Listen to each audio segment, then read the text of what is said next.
Hello, good people.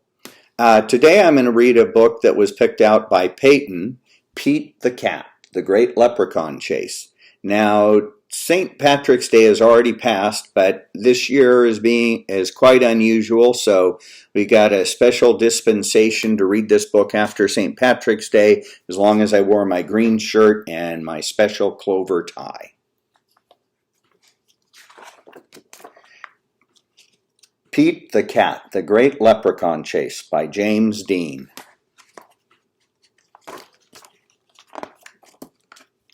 Tomorrow is St. Patrick's Day, and Pete's teacher, Mr. G, is teaching about leprechauns. The only time you can catch one is on St. Patrick's Day.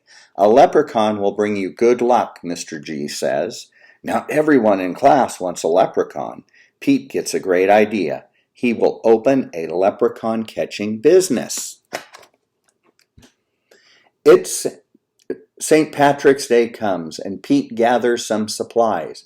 He hangs a sign above his stand. This will be easy, Pete thinks. And here's the sign. It says, Pete's Lucky Leprechaun Catchers. The bait is candy. Squirrel is Pete's first customer. I want a leprechaun, Squirrel says. I need good luck for my test. Cool, I'm on it, says Pete. Pete has a plan. He will follow a rainbow until he finds a leprechaun. Finally, Pete arrives at the end of the rainbow and finds Clover, the leprechaun, next to a pot of gold. Pete sneaks up behind Clover. Swoosh! But Clover is too fast. Did you think you could catch me so easily, he asks. Once there was a cat named Pete who thought nabbing some luck would be neat. Then he happened upon a smart leprechaun who he'll find quite tricky to beat. Clover disappears in a green puff of smoke. Pete will need a new plan.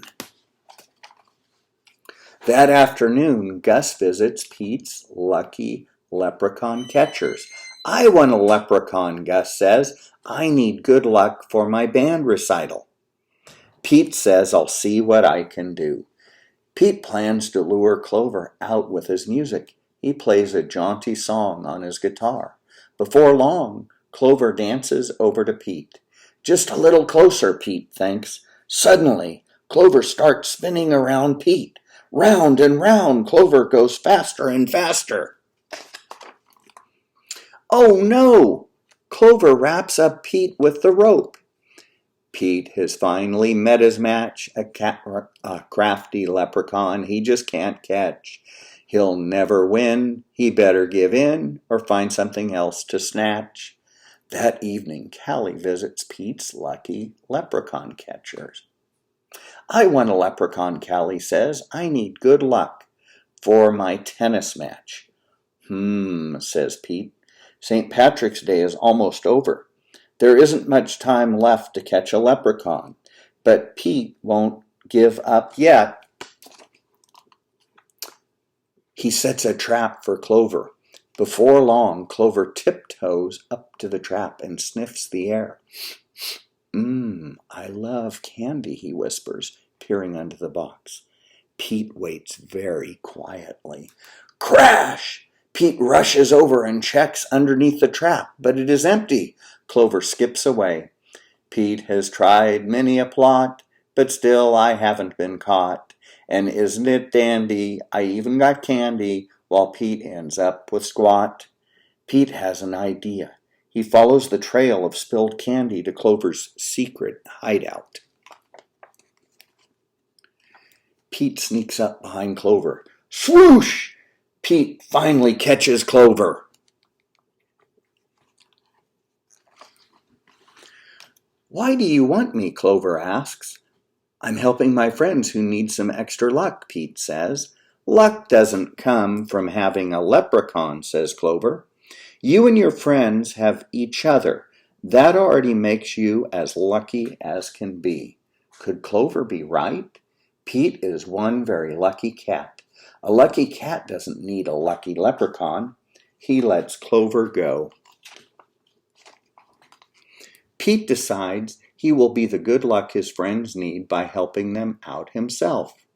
Pete helps Squirrel study for his test. Squirrel aces it. Pete helps Gus rehearse for the recital. Gus rocks it. Pete helps Callie practice for her match. Callie wins it.